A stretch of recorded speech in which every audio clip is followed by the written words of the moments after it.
Alrighty everybody, welcome back to the channel, and today we're going to go over the March 5th patch notes for the update to AOV. There's not too much that needs discussed here, so we're going to run through them fairly quickly. So we've got a nerf for Valheim. It says his early game was a little too strong, especially with a specific support combination. So they have lowered the damage from his passives, the darts that come out with his passive, and yet they've increased his top end, so he's a little stronger in the late game. So they were worried about him snowballing early and then falling off late. So they've tried to adjust him a little bit. Malik is getting a nerf after the last update where his basic attacks used his passive as well. It looks like he's a little too strong, so they are reducing the base damage of his skill 1 and his ultimate.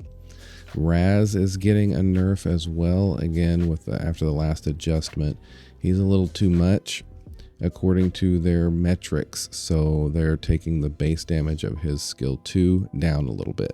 Aram is getting a buff. They say that her only reason to choose her at this point in time is for suppression purposes, and that's barely functional. All you gotta do is stop attacking and wait. So she's didn't have a lot of usefulness. So what they're doing is they are increasing her passive damage to creeps and the passive healing, and they are taking skill 1 where the mana consumption will return 50%, so it takes less mana. So a little bit of a buff adjustment for Aram. UA is getting a buff as well. Again, she's got excellent poke damage, but when you get up in her face, it says right here that when the tempo of confrontation is accelerating, she has a difficulty adapting. So all they're doing for her is reducing her mana cost so she can throw her abilities a little quicker and not run out of mana. So they're kind of hoping that that will help her in the hand-to-hand side of things, and if she ever gets dove on, maybe she'll be able to sustain a little bit by throwing more things out there. Lindis is getting a buff. She has not been used for quite some time. It says Lindis has been out of the public eye for a long time. So they are increasing the attack damage of skill 1 and the slow effect of skill 2. And finally, we're getting the Toro revamp. Now, what I don't know is if this will make him buyable. I would assume he's still not going to be buyable in the global server because he's not getting a rework of his look, and I think the look of his skin was more of the reason for blocking it for the copyright infringement. I don't know much about it exactly, but I don't think we're still going to be able to buy him, but they are revamping him to work a lot more like Liam Poe, I think, from Honor of Kings.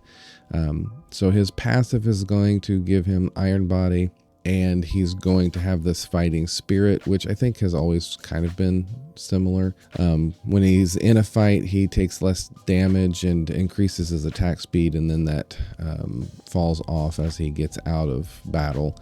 And those stacks of his fighting spirit passive turn into life regen. Skill 1 is pretty much the same. There's nothing really different there, except it's going to be buffed a little bit. Skill 2 is also real similar. He stands and charges up his skill 2. It says that it'll pull non-hero units, and other skills can be released during this period. So you can kind of look there. I don't think much has changed with this either.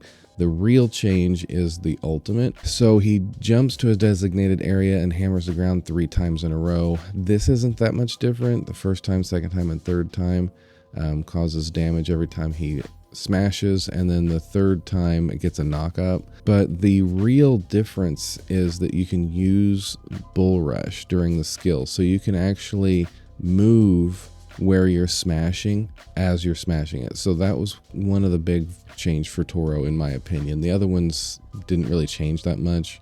Everything is going to be real similar if you're used to playing Toro, so I wouldn't worry too much about those. But the ultimate is going to have to take some getting used to. And then, of course, there's bug fixes, optimized the special effects of Callie's ultimate and normal attack. So that is the March 5th update. Should be coming out here later this evening.